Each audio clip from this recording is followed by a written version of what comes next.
Quando a gente toma uma liturgia, que na primeira leitura já nos faz recordar da pessoa de Davi, e é uma pedagogia que a palavra está se utilizando nesses primeiros domingos, primeiras semanas, na verdade, nas primeiras semanas do tempo comum, trazendo o livro de Samuel, falando do desenvolvimento da monarquia, de modo particular, falando da eleição que o povo pediu para que fosse eleito um rei, um monarca. E aí o primeiro que foi escolhido foi Saul. E assim nos recordamos. E se nós bem recordarmos, foi contra a do profeta.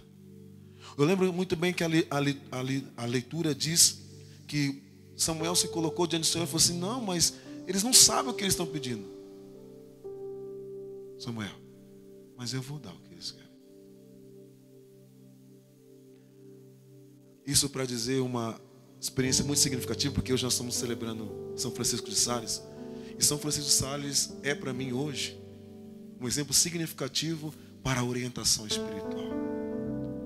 Porque a orientação que ele dá, de modo particular, no livro Filoteia, para a Filoteia, é a abandonar tudo para fazer a experiência do amor de Deus. E quando Samuel, então, se percebe que ele precisava abandonar as concepções dele, a ideia dele, ele consegue entender e perceber que é a vontade de Deus que precisa imperar, não a dele. Por mais que vai talvez trazer consequências não tão boas, desastrosas, mas consegue perceber nisso que Deus permite que situações não tão boas aconteçam, diante até mesmo das experiências de tentações. Quem vai dizer isso agora é Thomas Kemp, na Imitação de Cristo. Ele vai dizer que Deus permite para nós as tentações para, de modo particular, lembrar que nós caímos no primeiro pecado quando Adão e Eva pecou, na dimensão do orgulho.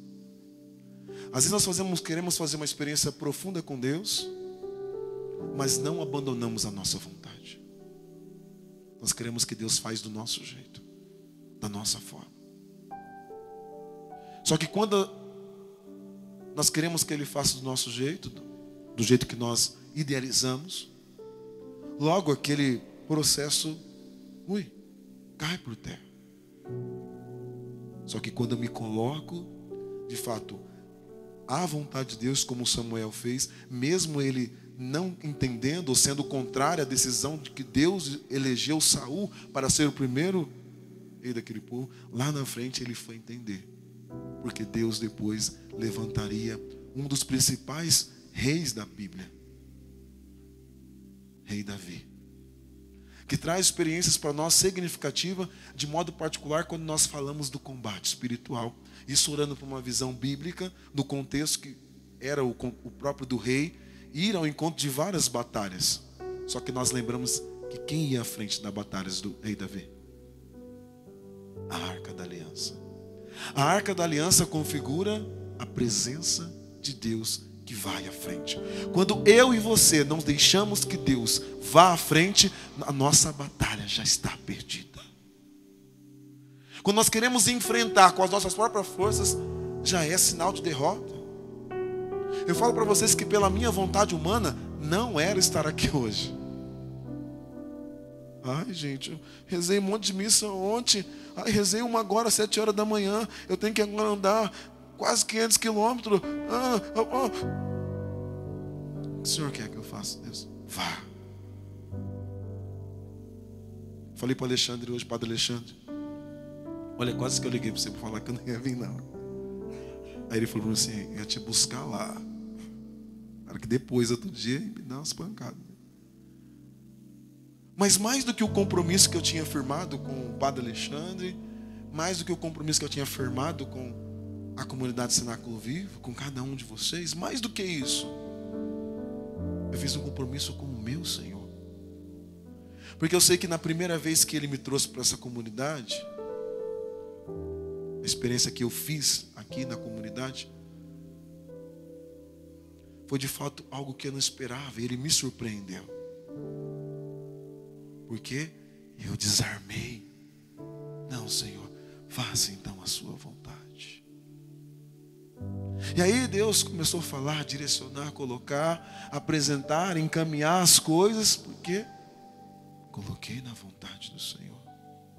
Não simplesmente porque eu sou padre, eu estou fazendo a vontade de Deus. Mas é porque nós não podemos perder de vista, como talvez Davi poderia ter perdido na leitura de hoje, que nós temos sobre nós uma eleição. Eu e você fomos eleitos. Mas que eleição é essa? É a eleição que o próprio Cristo garantiu para mim e para você. E que muitas vezes nós perdemos de vista.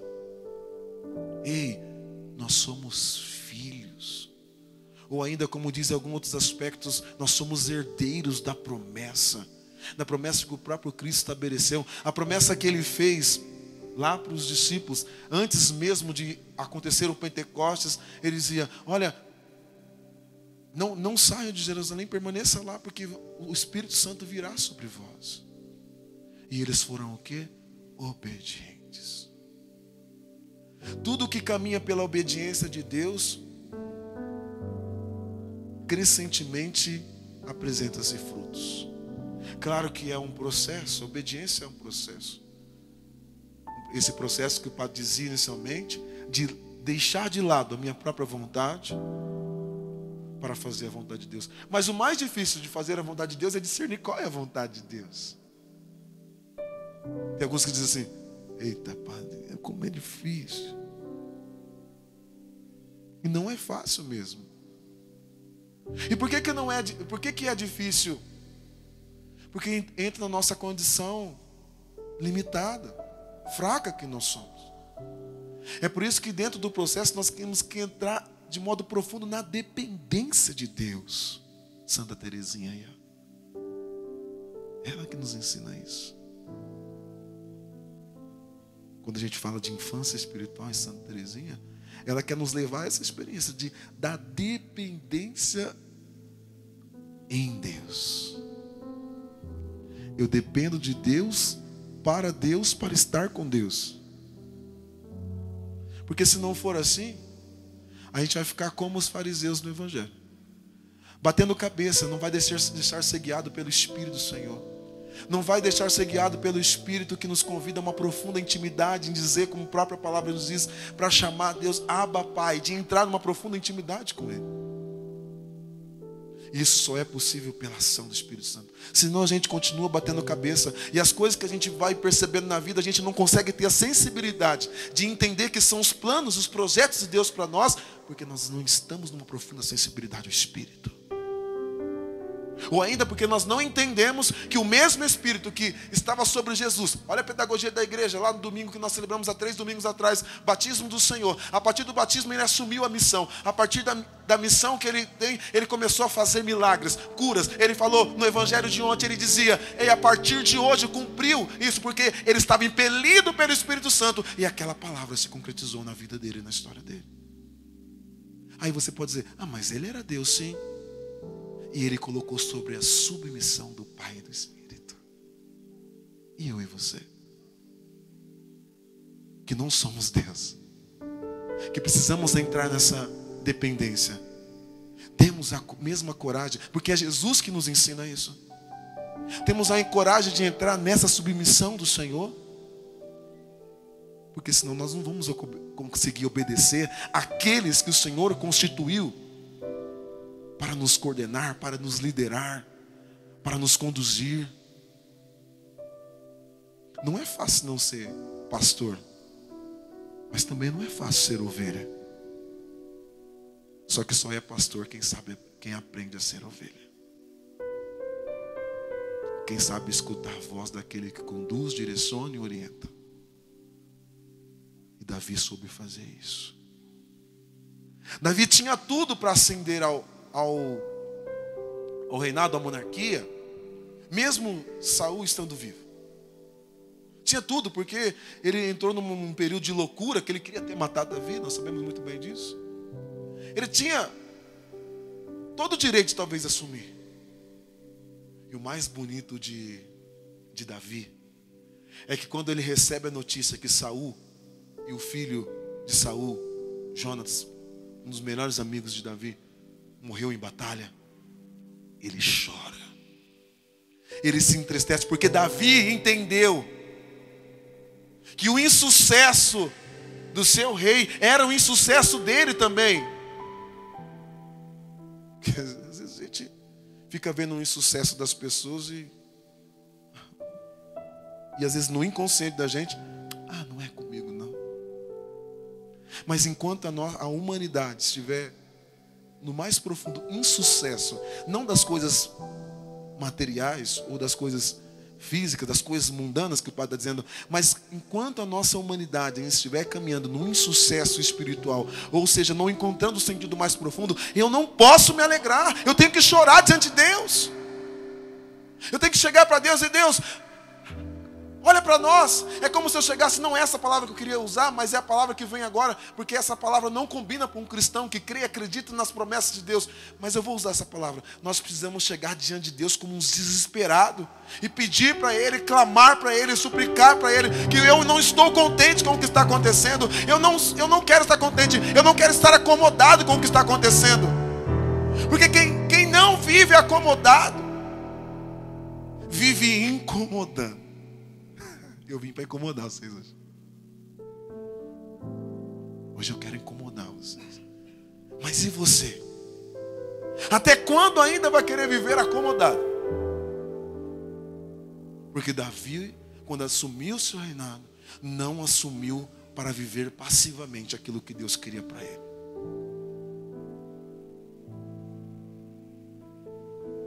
Não ficou acomodado.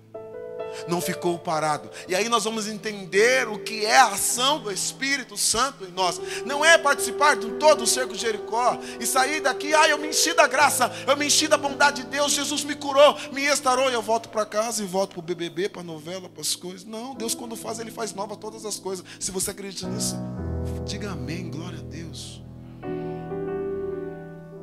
Quando Ele vem para fazer novo, Ele faz nova todas as coisas.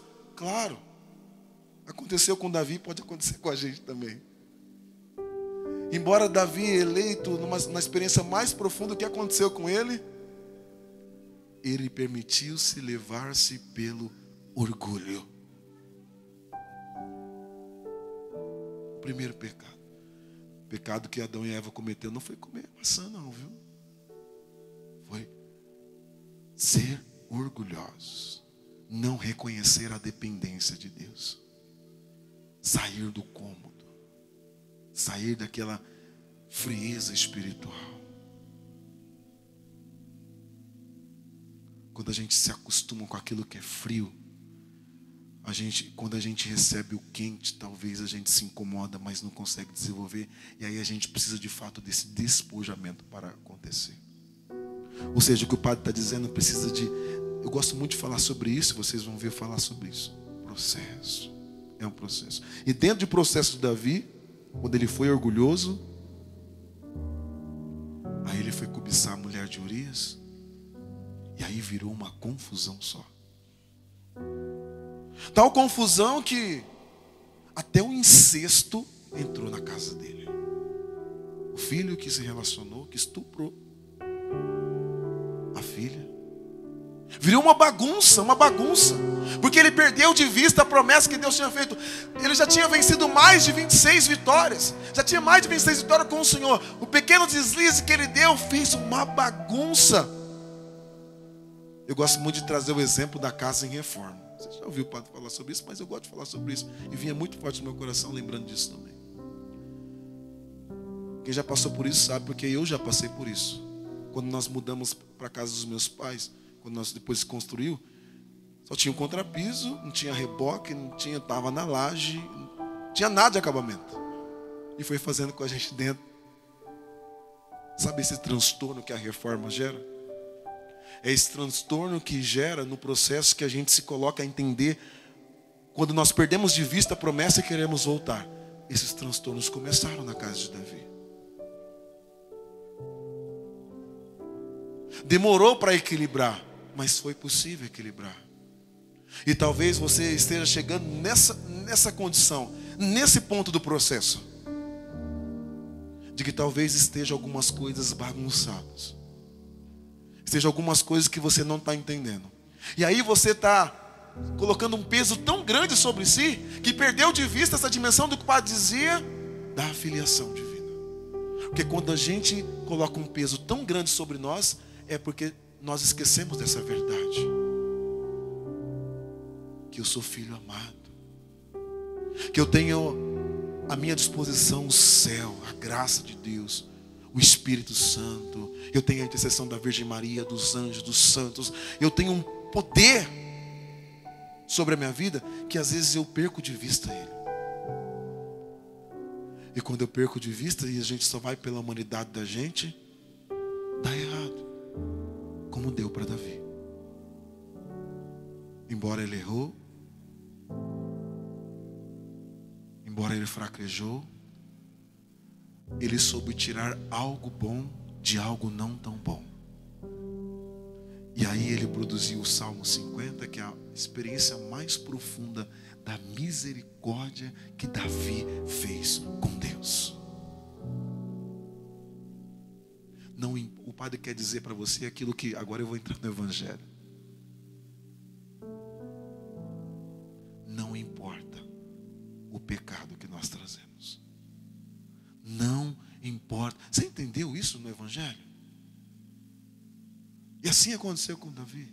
Não importa o pecado que nós trazemos. Talvez nós estamos nesse processo de entendimento. Eu entendi, eu compreendi que eu cometi um pecado, mas eu estou num processo, Padre, tão doloroso que eu não consigo ver o final do processo. Então calma o seu coração, porque o processo vai chegar ao fim. Mas ele não vai chegar ao fim, porque aqui é o início do processo, o meio do processo. O fim do processo é o reino dos céus, querido. É por isso que você não vai ver o fim do processo aqui. As pessoas costumam dizer para o Padre, tudo bem. Se melhorar, melhora mais. Porque aqui não vai ficar ainda tudo bem. Desculpe essa palavra. Nós vamos receber lampejos da graça de Deus, lampejos do céu. Vamos experimentar o místico. É por isso que nós estamos aqui hoje, para buscar força, auxílio, para bem viver o desígnio do Senhor. Claro, mas nós só vamos experimentar o gozo eterno no céu. É para isso que nós nos preparamos. Porque a própria palavra de Deus vai dizer para nós, tudo aqui vai passar. Tudo, cada situação. Seu marido vai passar, sua esposa vai passar, os seus filhos vão passar. Tudo, ele falou que é tudo. Agora entende por que nós temos que colocar Deus em primeiro lugar? Não é o esposo, não é a esposa, não é o filho, não é a filha, é Deus. Quando nós não colocamos Deus em primeiro lugar, a casa rui. As minhas estruturas desmoronam. Porque, como diz a palavra, não está alicerçado na rocha firme que é o Senhor.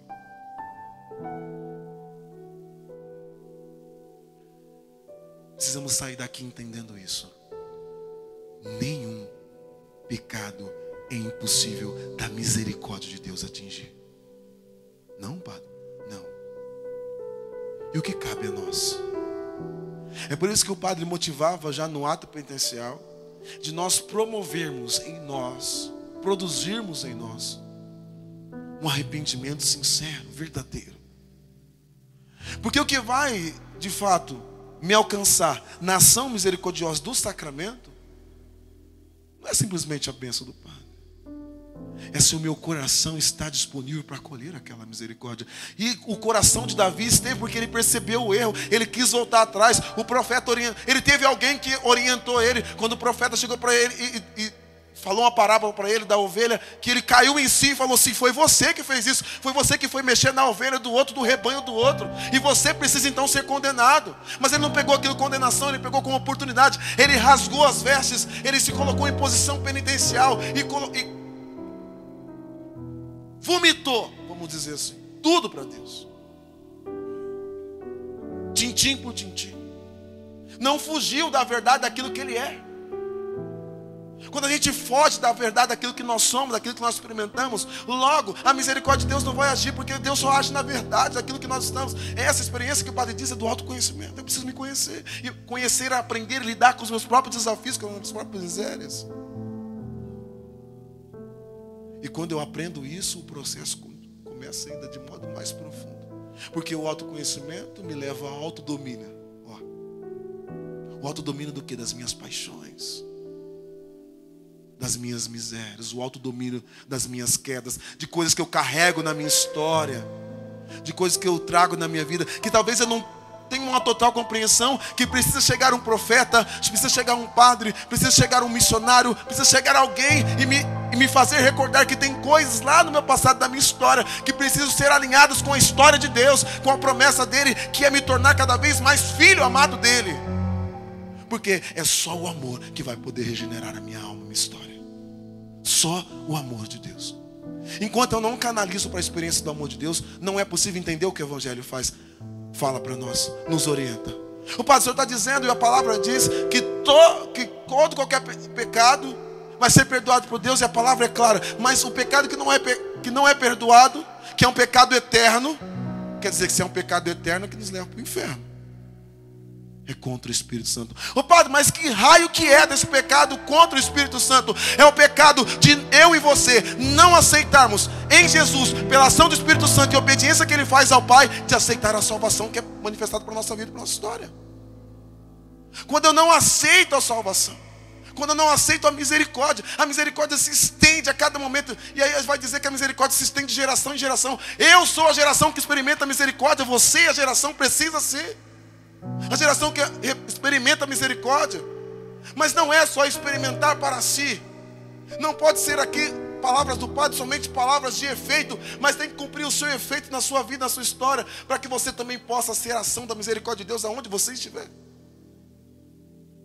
A misericórdia, ela funciona como aquilo que alguns falam na internet, o ciclo do bem. Se eu experimento profundamente a misericórdia de Deus no relacionamento que eu faço com Ele, logo eu vou levar outros a fazer aquela experiência da misericórdia pelas minhas atitudes. Eu não vou precisar proclamar o Evangelho, eu não vou precisar ir numa praça pregar, eu não vou precisar pegar um microfone para pregar, mas as minhas atitudes do cotidiano, no dia a dia, naquilo que é mais simples da vida, no relacionamento do casal, no relacionamento com os filhos, que começa a igreja doméstica que estabelece a célula primeira, a igreja doméstica. Se nós tivéssemos a consciência de que se estabeleceu o perdão e a misericórdia dentro da casa, essa casa vai se estender ao vizinho, que se estende ao outro, que se estende à sociedade, porque é da casa que saem os profissionais, é da família que saem os profissionais, é da família que vai sair o seu presidente, é da família que vai sair o governador, o prefeito, é das famílias. Então o centro nosso é reinar o perdão e a misericórdia dentro da família, dentro da casa. Por isso que o Padre conduzia e direcionava. Nós precisamos pedir para que Deus cure os nossos relacionamentos, para começar em casa. Olha, eu demorei mais de 20 anos para ganhar um abraço verdadeiro do meu pai. Precisou vivenciar um retiro na minha comunidade paroquial de origem, lá em Marília, para que no final do retiro, lá quando as famílias chegam para acolher os retirantes, o meu pai estivesse lá para me dar aquele abraço. E ali começou um processo maravilhoso na minha família. Processo que começou lá com a minha mãe, que rezava sozinha em casa, enquanto minha irmã acompanhava, mas enquanto eu e meu pai estavam no mundo, vivendo uma vida totalmente mundana. Embora tinha conhecimento da verdade. E aí o processo na minha casa foi acontecendo. Eu não estou dizendo que a minha família é a melhor do mundo, não. Mas foi a família que Deus me colocou. Assim como a sua família foi a família que Deus colocou. E para que você ali seja sinal da misericórdia de Deus. O que adianta sair daqui hoje curado? Você acredita que você vai sair curado daqui hoje? Se você acredita, diga amém, eu creio. Mas essa cura não é só para você. Começa em você. Mas você não é o fim dessa cura. É por isso que a intimidade com Deus vai revelar o que designa esse processo de cura em nós. Talvez um processo que pode demorar 8 anos, como demorou para o padre. De uma saída, de um afastamento e de um retorno depois. Meu pai, que não participava de nada de vez em quando, era batismo, casamento, missa de vez em quando, hoje está lá no terço dos homens, mó feliz. ajudando na liturgia e tudo mais. No processo dele. E o processo dele foi mais doloroso que o meu. Porque veio através da doença também. Nem a doença pode ser mal interpretada em Deus. Quando a gente diz, né, às vezes, brincando em comunidade, falando algo assim que a gente acha aleatório. Hoje nós olhamos. Como você, Everton? Como que é? Otávio. Por que eu estou chamando você de Everton? Né? O Otávio está com uma camiseta ali. Eu uso tudo, tá vendo, filho? Tudo é de Deus. Aí tem um símbolozinho na camiseta dele. Aí nós perguntamos: o que é isso aí na sua camiseta aí, rapaz? Vamos ver o que é isso aí. Aí nós já tivemos uma visão mística e espiritual que na camiseta dele estava simbolizado o Santíssimo Sacramento do altar. Eita Deus, hein? Aí chegou a esposa dele lá, olhou. O que era mesmo, filho, que você falou? O sol. Isso, é nisso aí que eu vou entrar. Não estou te expondo não, viu? Fica tranquilo. Mas nós estamos ali algo descontraído. Mas na nossa descontração nós conseguimos encontrar algo em Deus. Aí ela diz assim: ô padre, desculpa, é que eu estou fora da moção. Enquanto eu e você, aí eu pego a pregação aqui. Enquanto eu e você estiver fora da moção, da ação do Espírito Santo, da intimidade com Deus, nós não conseguiremos enxergar o projeto que Deus tem na nossa vida e na nossa história. Estar fora da moção é não ter essa sensibilidade. É por isso que nós temos que então na nossa vida ir fechando algumas brechas. Talvez tinha coisas na vida do Davi que ele não tinha fechado brecha, que ele trazia talvez ainda lá da experiência quando Samuel chamou ele no meio do rebanho, e ainda ele tinha aquele espírito de inferioridade, porque ele era pequeno. Embora ele tinha vencido Golias, as pessoas ainda olhavam para ele com um olhar de inferioridade. Mas ele foi eleito rei. Deus elegeu ele e também te elegeu como filho. Mas muitas vezes nós estamos olhando com um olhar de inferioridade. Ei, quem olha de um olhar de inferioridade para nós é o diabo, que quer tirar de nós a experiência do amor de Deus. Então chegou a hora, chegou a oportunidade de lançarmos mão, fechar as brechas e seguir os desígnios daquilo que Deus tem para nós. Amém? Você quer? Ixi, mano, quer não? Você quer? Só precisa isso, da disponibilidade. O padre vai bater nessa tecla, eu venho batendo nessa tecla desde o retiro vocacional da minha comunidade lá em Pernambuco, que eu dizia isso para a comunidade. Nós precisamos criar situações de disponibilidade, ambientes de disponibilidade, momentos de disponibilidade, para que nós possamos ter uma visão espiritual profunda e profética. Então blasfemar contra o Espírito Santo não é falar mal do Espírito Santo, é não aceitar o efeito da graça, o efeito do Espírito Santo sobre a nossa vida e nossa história. Ei, o Espírito Santo pelo batismo já mora em você, já está em você. É só você deixar ele agir, é só ele deixar ele se movimentar, porque ele não quer que você fique parado. A sua história é um constante movimento, e um constante movimento de renovação, de transformação, de cura, de libertação. E ele só quer fazer isso. Deixa ele trabalhar. É como se o Espírito Santo olhasse para mim e para você e dissesse: ei, deixa eu te ajudar, pelo amor de Deus.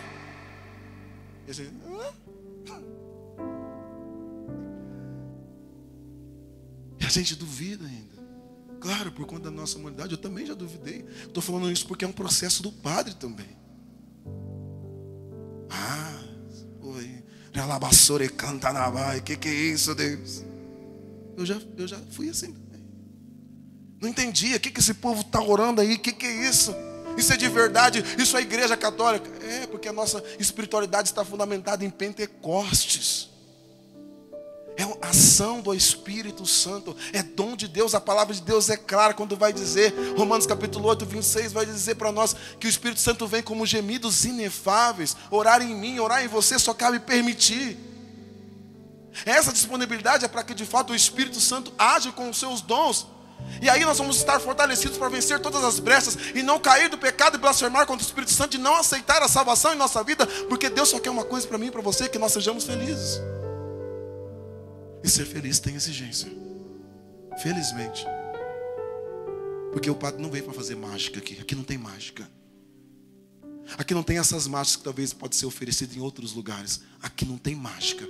Aqui tem poder de Deus e Ele faz do jeito dele e da forma dele. Mas eu creio. Eu estava vindo para cá, estava lembrando uma musiquinha que a gente cantava no grupo de oração, que era o animador mandava olhar para a mão. Olha para a sua mão aí. Olha aí. O que você está vendo na sua mão aí? Observa aí, ó. Aí ele dizia: eu estou vendo o poder de Deus, porque tudo aquilo que eu tocar, abençoado será. Você que percebia a dinâmica de uma experiência de fé, de que minha mão tem a bênção de Deus, e tudo aquilo que, claro, o sacerdote, ministro, tem sim, de fato, as mãos ungidas, mas você tem também o mundo sacerdotal pelo batismo, que você é capaz de profetizar, de viver a realeza em Deus, e de fato profetizar isso sobre a sua casa, sobre a sua família, sobre a sua história. Aonde eu tocar, abençoado será. Aonde eu tocar, abençoado será. Eu costumava muito brincar com os meninos, assim, te dou na sua cara. Eu parei de falar isso, né? Porque minha mão não é para dar na cara de ninguém, ainda mais como padre, né? É para abençoar, para dizer que a palavra tem poder, né? Eu preciso abençoar mais a minha família, a minha casa, a minha história. O meu trabalho, meu trabalho não está bom, a minha comunidade não está boa, aquele padre não está bom, o meu marido não está bom. Para de falar isso. Você não está bom, mas ser abençoado será agora. Não está bom, mas você vai ser abençoado agora. Você não está bom, mas eu te abençoo em nome de Jesus. Você não está bom, mas eu proclamo que pela intercessão de Nossa Senhora, que cubre agora com o seu manto sagrado e te protege de todo mal. Vai. Porque o que a gente quer fazer na maioria das vezes? É pegar o problema para nós. Não é assim que resolve as coisas. Pegar o problema para si. Não é assumir o problema do outro. O que o Senhor nos ensina é compaixão, é diferente. Compaixão é sofrer com e não pelo outro. Quando a gente busca sofrer pelo outro, a gente sofre porque buscou o sofrimento. Porque às vezes nós estamos buscando sofrimento, gente. Não é para a gente sofrer naquela situação e eu estou buscando sofrimento. Existem escolhas que não dependem de nós. Existem consequências que não dependem de nós. Aquela pessoa precisa viver experiências, acolher as consequências daquilo que ela escolheu viver, experimentar. Claro, você vai estar ali junto, vai estar ajudando, abençoado você será, estou rezando por você. Mas nós não podemos assumir o sofrimento do outro, o pecado do outro. É com o outro. Quantas mães já chegaram lá para mim na secretaria: o padre, eu marquei para o meu filho para vir confessar. Não é a senhora que tem que marcar. Quem tem que convencer ele não é a senhora. Quem me convenceu enquanto a minha mãe rezava não foi a minha mãe, foi o Espírito Santo. Eu disse para mim mesmo que eu não queria falar muita coisa hoje, porque não sou eu que vou convencer vocês. É o Espírito Santo que tem que convencer. Por isso que eles precisam criar essa disponibilidade. Quanto mais, porque eu estou dando indicações para que você não fique dependente de ninguém. Eu digo para você, você não nasceu para ser dependente de ninguém. De ninguém. A não ser de Deus. Isso sim.